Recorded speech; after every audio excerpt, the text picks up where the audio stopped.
quero convidar você para ler comigo no Evangelho de Marcos, capítulo 3, dos versos 31 a 35. Marcos, capítulo 3, a começar no verso 31. Você coloque-se em pé para lermos de uma forma bem atenciosa a Santa Palavra de Deus. Vou repetir para você localizar na sua Bíblia ou no seu aparelho aí. Marcos capítulo 3, a começar no verso 31, que diz: Nisto, chegaram a mãe e os irmãos de Jesus e, tendo ficado do lado de fora, mandaram chamá-lo. Muita gente estava sentada ao redor de Jesus e alguns lhe disseram: olhe, a sua mãe, os seus irmãos e suas irmãs estão lá fora, procurando o Senhor. Então Jesus perguntou: quem é minha mãe e quem são os meus irmãos? E olhando em volta para os que estavam sentados ao seu redor, disse: eis minha mãe e meus irmãos. Portanto, aquele que fizer a vontade de Deus, esse é meu irmão, minha irmã e minha mãe. Obrigado, Senhor, pela tua palavra santa, expressão da verdade. Que o Senhor nos abençoe por meio desse ensinamento do nosso Senhor Jesus Cristo. Convença-nos, console conforme a necessidade do coração, edifique-nos, incentive-nos, motive-nos. Que o Senhor fale nesta hora aos nossos corações. No nome de Jesus é que oramos. Amém. Assente-se, vamos pensar um pouco nesse texto tão conhecido. Tinha um momento na vida do nosso Senhor Jesus Cristo. Nós estamos diante de um quadro que tem um quadro maior. Se você observar o que aconteceu nesse capítulo 3 de Marcos, Lucas narra isso, Mateus também, colocando alguma ordem um pouco diferente, mas isso está aqui acontecendo dentro de um quadro maior que eu quero enfatizar aqui para a gente poder ser edificado. E aqui você pode perceber que Jesus fez uma pergunta retórica, ele faz uma provocação. Ele não espera uma resposta, mas ele espera uma atenção para depois ele aplicar aquilo que para nós é o que é interessante nesta noite. Essa pergunta de Jesus: quem é a minha mãe? Quem são os meus irmãos? Isso é provocativo. Aqui o Senhor Jesus tem uma intenção. Ele quer revelar algo fundamental para aqueles que estavam ouvindo, que formariam a igreja dele, e para nós que somos igreja dele hoje, depois de tanto tempo. Algo revelador e fundamental Jesus está falando para nós aqui. Eu tenho o pensamento de falar aqui para a igreja. Claro que o que eu vou falar aqui serve para todas as pessoas. É, inclusive, um chamado. Porque o Senhor Jesus, provocativamente, fechando ali aquele momento, ele diz: aquele que fizer a vontade de meu Pai, esse é meu irmão, minha irmã e minha mãe. Você é irmão de Jesus? Você tem Jesus como alguém íntimo da sua vida? Essa é a vontade dele. As pessoas confundem e acabam até dizendo: não, todos são filhos de Deus. Não, Jesus aqui já deixa o ensinamento de que nem todos são da família dele. Isso não é preconceituoso, isso é palavra de Jesus, e em outro momento ele vai ser mais direto com um grupo de pessoas que queriam inclusive matá-lo. Ele chegou a dizer: vocês são filhos do diabo, não filhos de Abraão, não filhos de Deus. Então aqui o Senhor Jesus deixa claro uma forma de se identificar quem é filho de Deus verdadeiramente, quem é da família de Deus. É oportuno então verificar esse texto ao celebrarmos os nossos 59 anos, nesse ano, e relembrar a trajetória da igreja. Fiz isso ontem, fiz isso hoje, não vou me prender a esses fatos, muito embora o meu desejo aqui no ano que vem, nos 60 anos, se o Senhor permitir, que os irmãos tenham essa história acessível, num e-book ou até mesmo em um livro simples, porque são coisas muito preciosas. Fazer parte da família de Deus, ser considerado assim, como Jesus aqui disse, da família dele, é um privilégio, é uma graça. Ele não impõe, mas ele convida amorosamente, e esse é o desejo dele, que sejamos todos da família de Deus. de uma comunidade de fé em que Ele é o centro, Ele é o guia, Ele é o exemplo. Ele nos chama a uma fraternidade em que Ele é o nosso irmão maior. Quero falar hoje sobre a nossa fraternidade em Cristo. É uma coisa abençoadora, maravilhosa. Então, esta cena que acabamos de ler aqui, Jesus em uma casa, a família do lado de fora, aqui não fala de José, talvez ele já tivesse morrido, mas aqui fala da mãe de Jesus e os irmãos de Jesus. Marcos fala, inclusive, dos 4 nomes dos irmãos, e diz que tinha irmãs. Eles estavam do lado de fora, preocupados com Jesus. Preocupados por quê? Já vamos explicar daqui a pouco. E alguém manda esse recado, olha, estão lá fora, estão caçando o Senhor, tem gente chamando, é a sua mãe, os seus irmãos. E nesta cena, nesse quadro, que tem outras coisas que antecederam, que é importante eu mencionar, para a gente esclarecer melhor e aplicar melhor isso no nosso coração. O que aconteceu antes? Jesus, num dia de sábado, foi numa sinagoga, como ele costumava fazer, como humanamente falando, um judeu fazia cumprir-se as boas práticas da adoração, de ouvir a leitura da palavra. Lá ele cura, no dia de sábado, um homem com a mão ressequida. Num dia de sábado, ele recebeu críticas por causa disso. E aí, no capítulo 3 mesmo, no versículo 4, ele diz, olha, é lícito fazer o bem ou não fazer? Salvar uma vida ou deixar morrer? É lícito fazer isso no sábado, inclusive? E o interessante é que o texto vai dizer que houve um silêncio e Jesus ficou indignado e triste. Não tiveram a coragem de responder. Um sim, claro, Senhor, a vida é mais importante. Jesus curou aquele homem instantaneamente. Isso aconteceu. Está aí no início do capítulo 3, e diz que o versículo 6, os fariseus saíram dali com os herodianos, ou seja, grupos politicamente opostos, mas se uniram, sabe para quê? Diz aí, para conspirar contra Jesus, procurando ver como o matariam. Você já começa a perceber aqui que nem todos, de fato, são filhos de Deus.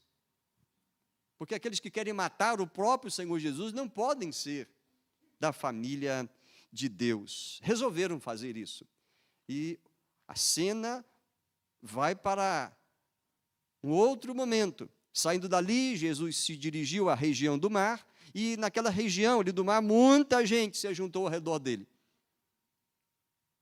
E aí Jesus atendeu as multidões, e que diz aí o texto, no versículo 7, gente de todo lugar. A fama de Jesus correu não só ali na região da Galileia, mas correu na Judéia, Samaria, e até em países vizinhos ali, até a região dos gentios, ou seja, dos não-judeus, e vinha gente de todo lugar.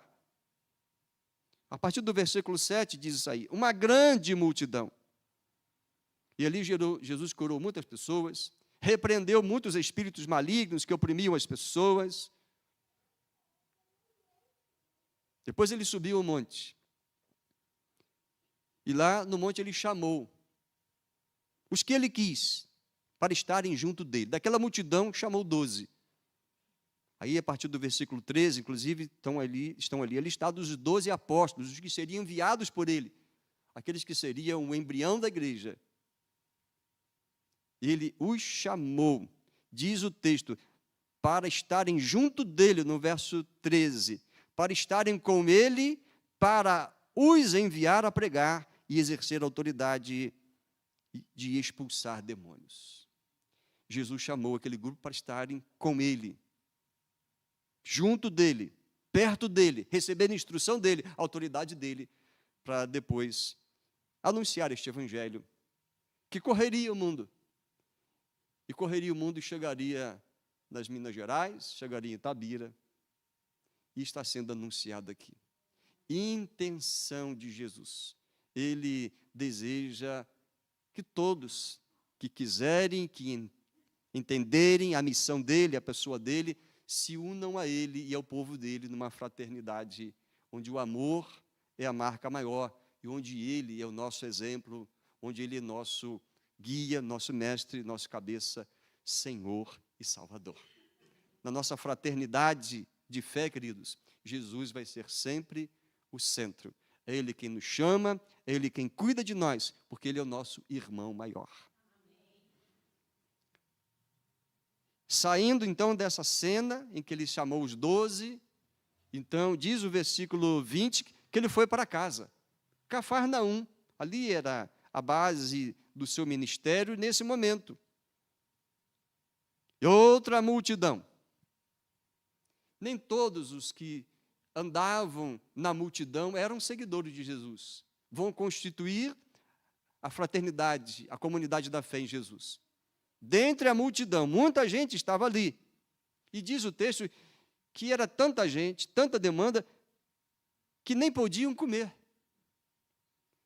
Veja, Jesus ele se deu tanto, já aqui, ele preocupou-se tanto com as necessidades dos outros, dos que iam até ele, que ele nem tinha tempo para comer. Aí que a família ficou preocupada. Diz aí, nesse versículo seguinte, o 21, que quando os parentes de Jesus ouviram isso, que ele não tinha nem tempo para comer, que a multidão estava sempre ali apertando e demandando dele muito cuidado, saíram para prendê-lo, porque diziam, ele está fora disso, ele está louco, ele está fora do juízo, temos que ajudá-lo. Mal sabiam eles, porque eles ainda não têm a compreensão de que Jesus é o Messias. Para eles era só um parente, o filho mais velho. Ele está tão preocupado com os outros que não se preocupa nem consigo, nem com a alimentação dele. Achavam que ele estava fora do juízo. E foram então atrás dele. Por isso essa cena, que chega todo mundo. Chega a mãe de Jesus e os irmãos. Queriam, se possível, até arrastá-lo para que ele fosse para casa e ele cuidasse de si. Mas Jesus veio para servir, ele veio para salvar, ele veio para dar a vida. Em outro momento, o Evangelho de João diz que ele veio do céu para fazer a vontade do Pai. A minha comida e minha bebida é fazer a vontade do meu Pai. E a vontade do meu Pai é que eu dê a minha vida em resgate por muitos. Então, vocês verem que tem uma dinâmica. Mas o que acontece é que aí no verso 20 até o verso 30, aqueles que ali estavam dentro daquela multidão, destacou-se aqui os escribas, que eram os entendidos da lei, aqueles que deveriam fazer a cópia do livro sagrado e serem defensores disso, ensinar para o povo. Eles cometeram aqui aquilo que Jesus chama do pecado da blasfêmia contra o Espírito Santo. Eles disseram, esse Jesus, todos esses sinais que ele faz, inclusive expulsar demônios, ele faz pelo poder do maioral dos demônios. O que Jesus fazia pelo poder do Espírito Santo. Mas aqui eles estão dizendo que Jesus fazia aquilo tudo pelo maioral dos demônios, pelo poder maligno. Isso é ofender o Espírito Santo. E eles fizeram isso não só uma, duas vezes, mas faziam isso constantemente, negando a obra poderosa e salvífica de Jesus, atribuindo todo o poder de Jesus ao poder maligno, não ao poder do Espírito Santo. A gente peca contra o Espírito Santo, você sabia disso? Não fique preocupado, será se eu cometi a blasfêmia contra o Espírito Santo? Então eu estou perdido, não vou nem mais no culto, não vou nem mais ler. Não, calma, não é assim. Aqui o Senhor Jesus está dizendo que negar absolutamente o poder de Deus em Jesus para curar, expelir demônios e salvar, atribuir isso ao maligno, não a Deus, não ao Espírito Santo, é aquele pecado que não tem perdão. Não vamos falar sobre isso aqui, mas eu precisei mencionar. Esses escribas, eles viajaram 140 quilômetros, mais ou menos, para sair de Jerusalém, onde Jesus estava, para fazer essa acusação. Era intencional, consciente. Esses ficaram fora da fraternidade da fé. Não foram abençoados. Que pena. Mas é aí, quando tem essa discussão, que chegam, então, a mãe de Jesus e os irmãos, os quais, diante de tanta gente, tendo eles ficado do lado de fora, mandaram chamá-lo. É o verso 31. E aí Jesus usou essa oportunidade. Essa oportunidade ele usou para revelar algo importante e fundamental acerca da fraternidade dos seguidores de Jesus.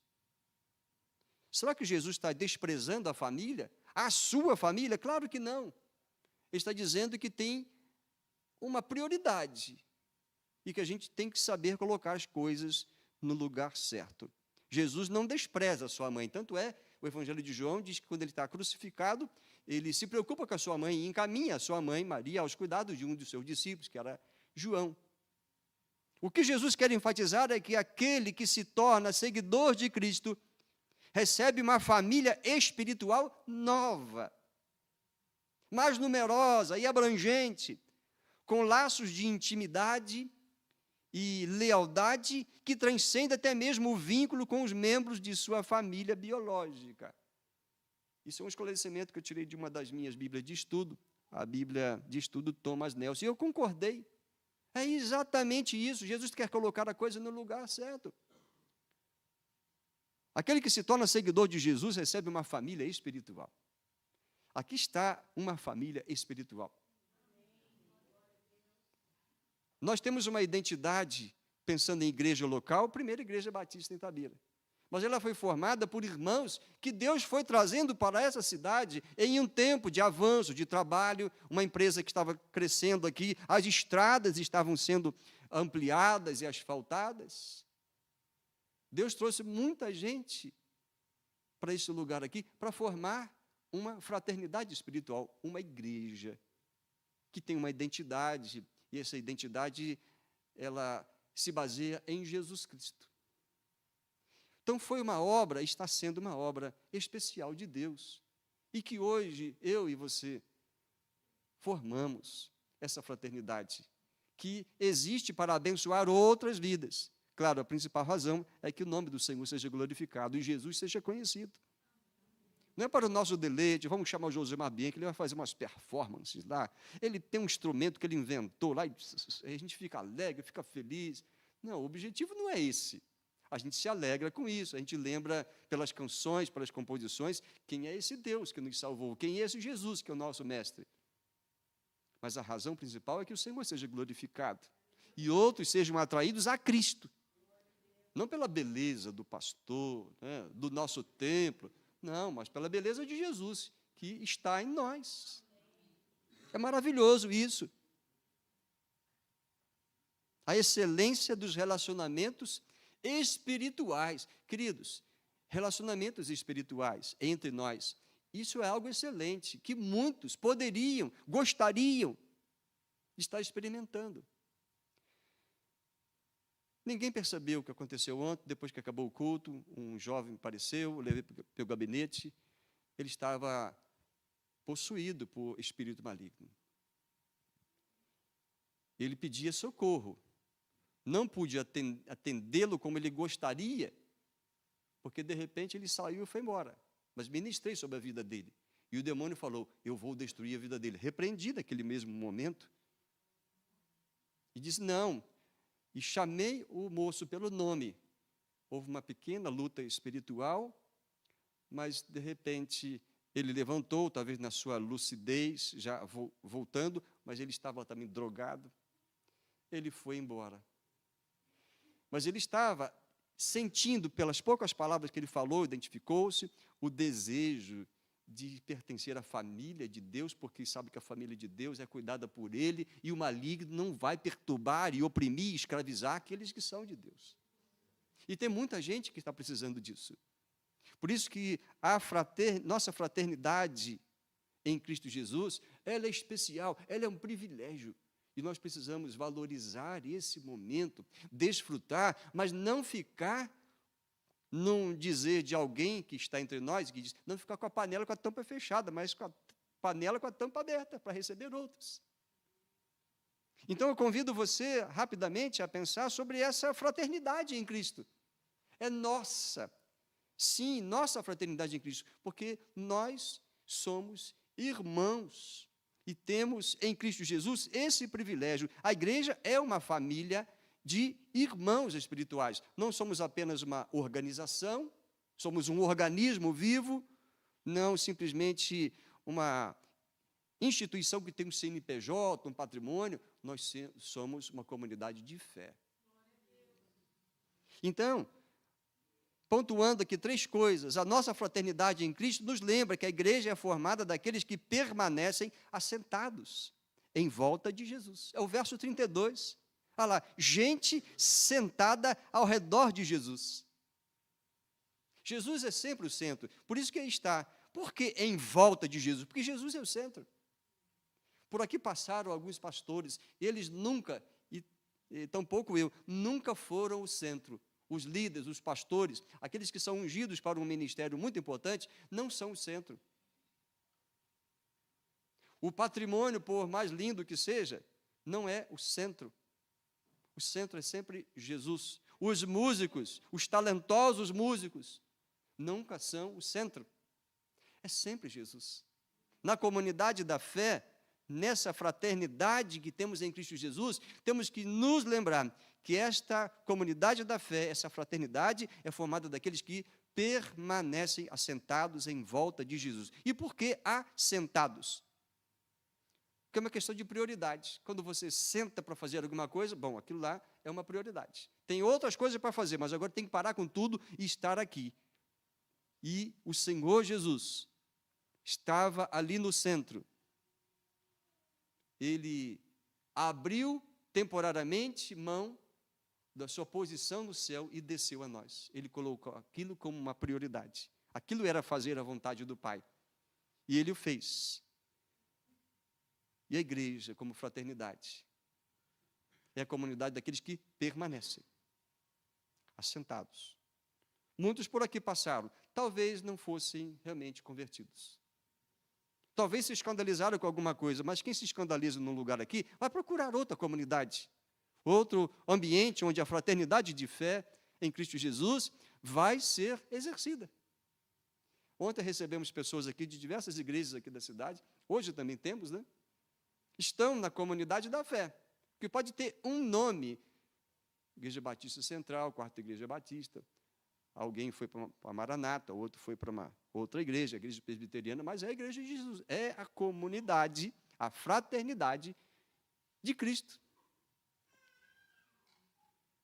O que significa, então, estar assentado em volta de Jesus é vivenciar uma mesma experiência, uma experiência comum, que Paulo ilustrou. Olha, agora, para mim o viver é Cristo, e morrer é lucro. Ou, como ele diz também em Gálatas, agora vivo não mais eu, mas Cristo vive em mim.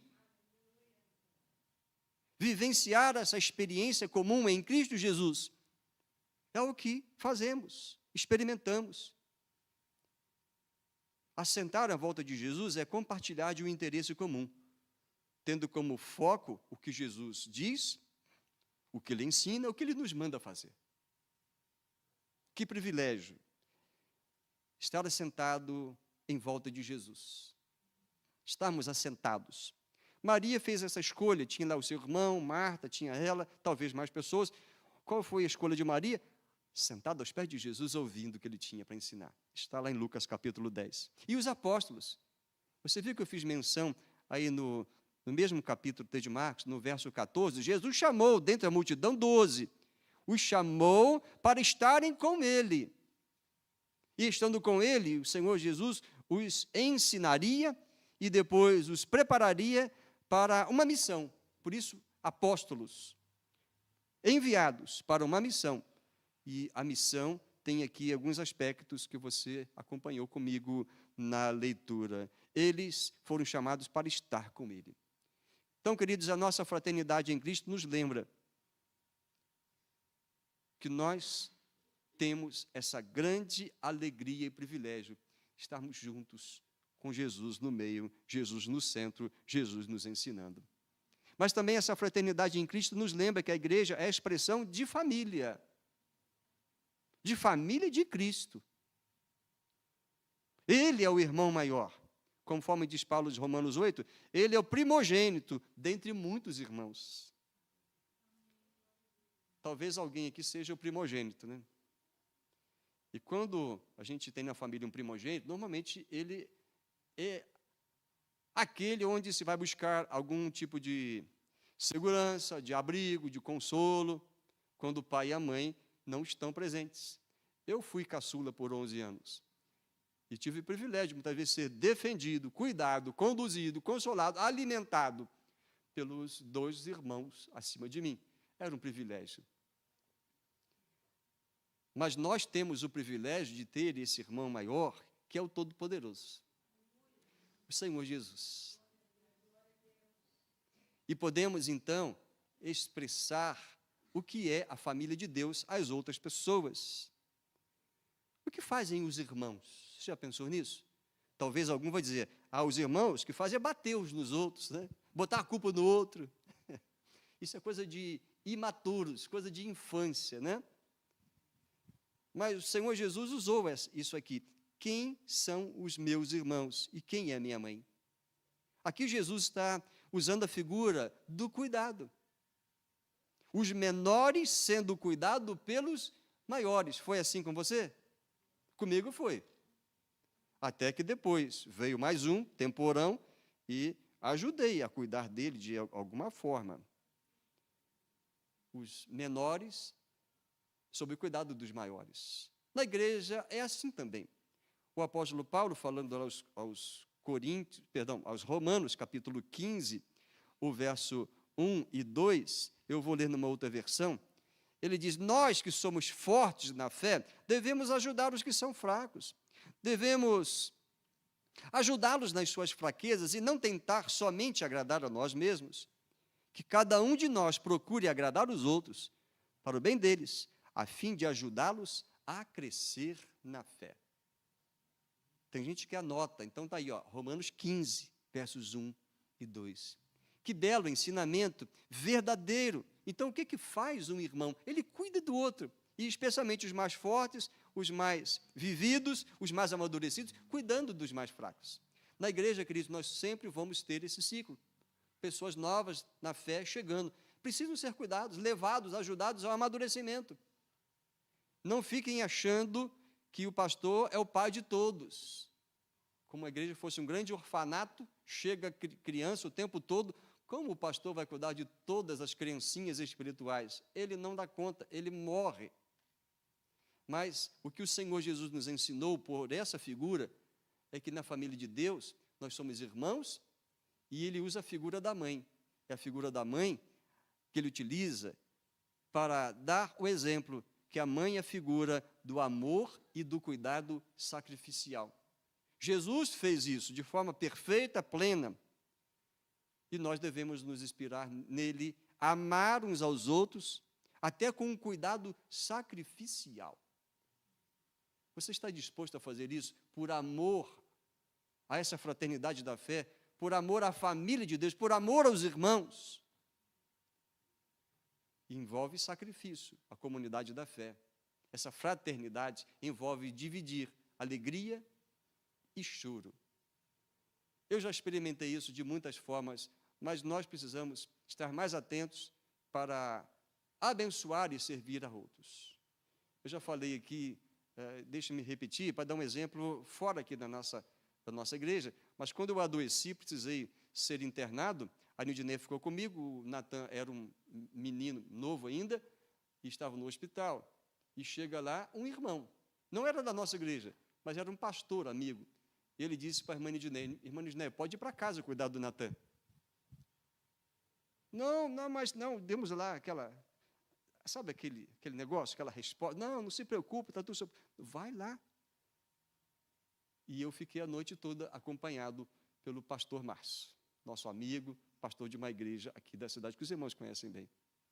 É isto, a fraternidade da fé, queridos, a nossa fraternidade em Cristo nos lembra que somos irmãos, em que temos irmãos mais novos e que nós precisamos, no exemplo de uma mãe, até estar dispostos a amar e cuidar com sacrifício, se for necessário. Que belo exemplo. Cristo usou essa ilustração da mãe e dos irmãos, não desprezando Maria nem os seus irmãos, Tiago, Judas, José, não, mas apenas ilustrando.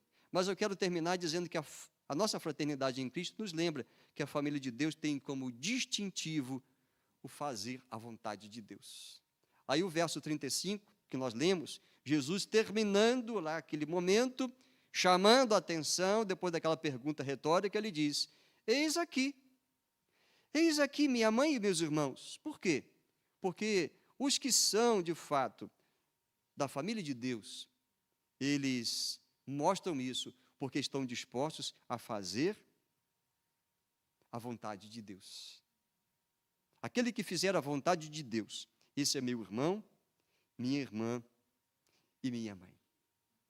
Fazer a vontade de Deus. Como você conhece a vontade de Deus? Lendo a palavra. E a gente faz muito isso coletivamente também. Fazemos individualmente, mas fazemos isso no culto, na EBD, na célula. Fazer a vontade de Deus é o nosso distintivo. Praticar a palavra de Deus é um privilégio, e um privilégio maior. Como o Senhor fica satisfeito quando nós fazemos a vontade do Pai, queridos? Como Ele fica satisfeito? Como uma mãe fica satisfeita, ou um pai fica satisfeito quando um filho obedece a sua orientação, a sua ordem. Lembro da minha infância, devia ter lá talvez uns 6 anos. Foi comprado lá em casa aquelas batatinhas pequenininhas, sabe aquelas pequenininhas que a gente cozinha? E eles falaram: a gente precisa sair. Acho que foram fazer alguma compra, não sei o quê. Olha, já cozinhamos as batatas, colocaram lá na pia, então você vai descascando isso aqui enquanto a gente volta.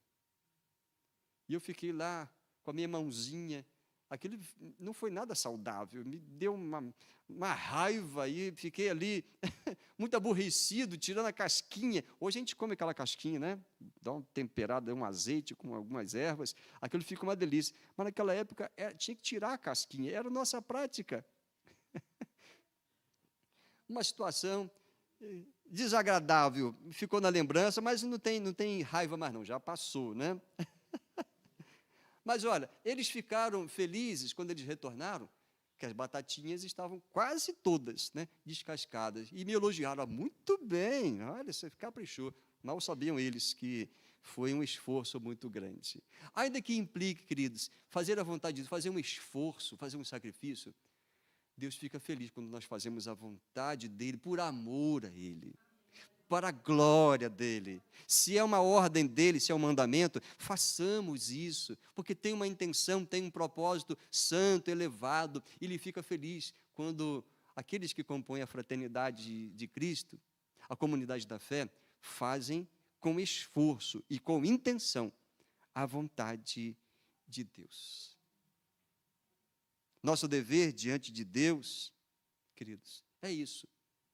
E uma coisa, Ele pede a nossa precedência, que é as coisas de Deus antes das coisas humanas.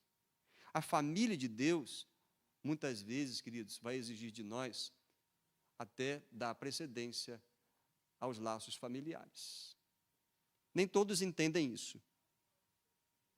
Não é desprezar casamento, filho, família, mas o que o Senhor Jesus está dizendo: olha, eu tenho muitos seguidores, nem todos me amam, muita gente com interesse, tem muita gente aqui que está infiltrado, tem muita gente aqui sob o uso do maligno, mas olha, nós vamos nos decepcionar com todo tipo de gente aqui, mas na família de Deus, nós vamos receber o amor, o cuidado, a direção que a gente precisa.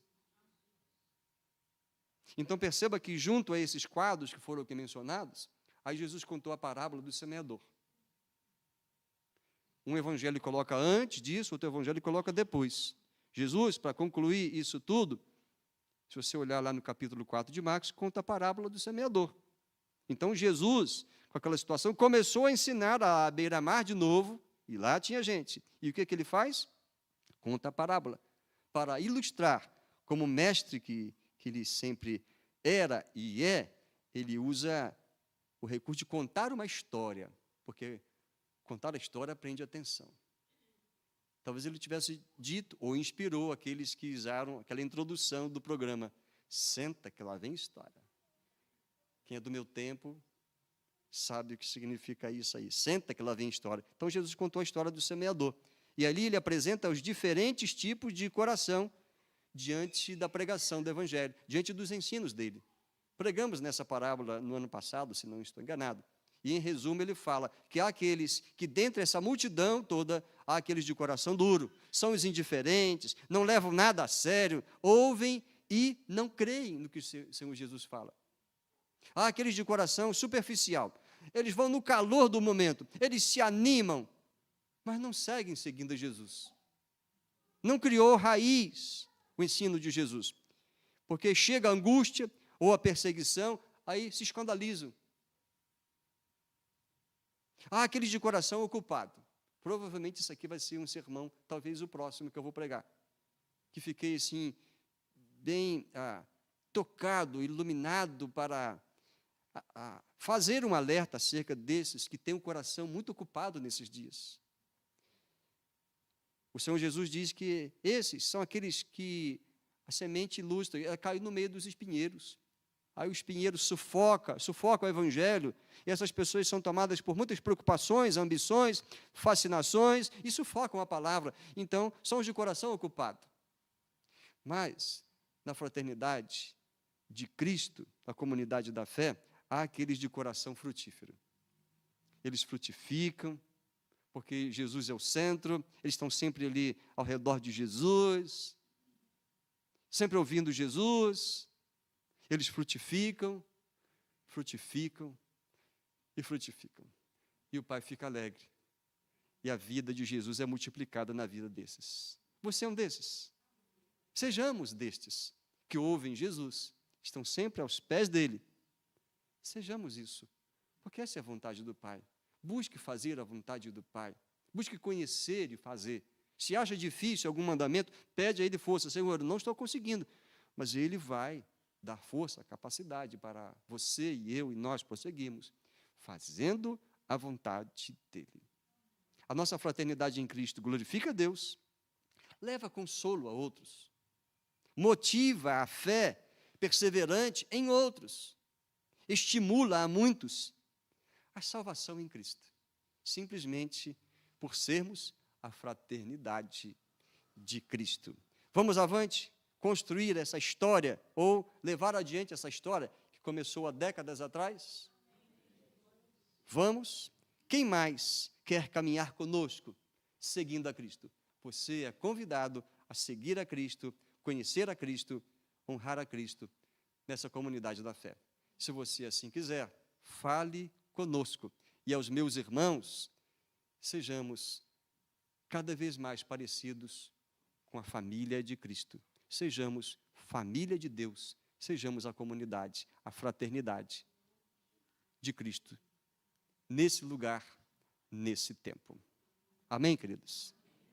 Inclina a sua cabeça, dê uma resposta ao Senhor. O que você precisa fazer? O que você entende que precisa fazer? Dê uma resposta em oração. Talvez você queira dizer, Senhor, me perdoe, realmente, eu não estou fazendo parte dessa comunidade em que o Senhor é o meu irmão maior, meu guia, meu Senhor, meu mestre. Eu estou aqui, quero me apresentar e quero seguir ao Senhor verdadeiramente, até com sacrifício, se for necessário. Quero que o Senhor seja, de fato, meu guia, o meu Salvador. Eu declaro, não tenho salvação fora de ti, só o Senhor que me leva junto ao Pai. E quero fazer do Senhor o meu dono. Vou chamar o Senhor de Senhor verdadeiramente, e que o Senhor disponha de mim. Enquanto nós vamos orar, o Josimar Bianchi pode tomar aqui o seu lugar para a música final, mas vamos orar. Senhor, estamos nesse momento, quase terminando esse culto, agradecidos pela bondade, pelo cuidado do Senhor, paciência, misericórdia, e pelo Senhor ter nos aceito na família de Deus. Por meio de Cristo Jesus, estamos aqui, nesta alegria, nesta bênção, e nessa expectativa de que essa família cresça. Faça, ó Deus, crescer para a Tua glória. O Senhor conhece os corações, aqueles que entenderam esta palavra do Evangelho, que foram convencidos pelo Espírito Santo. Então, Senhor, anima-os, defenda-os, que o inimigo não tire essa semente do seu coração. Que essa seja uma decisão tomada não simplesmente com emoção, mas com consciência, com convencimento do Espírito Santo.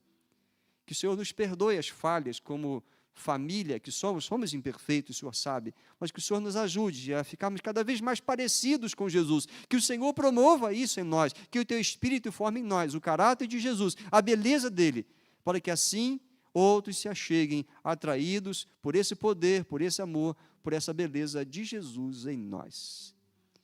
Senhor, conduz essa história desta igreja, como sempre o Senhor fez. Seja o Senhor sempre o guia, o cabeça, o fundamento, o nosso dono. É assim que oramos, agradecidos em nome de Jesus. Amém. Amém, queridos?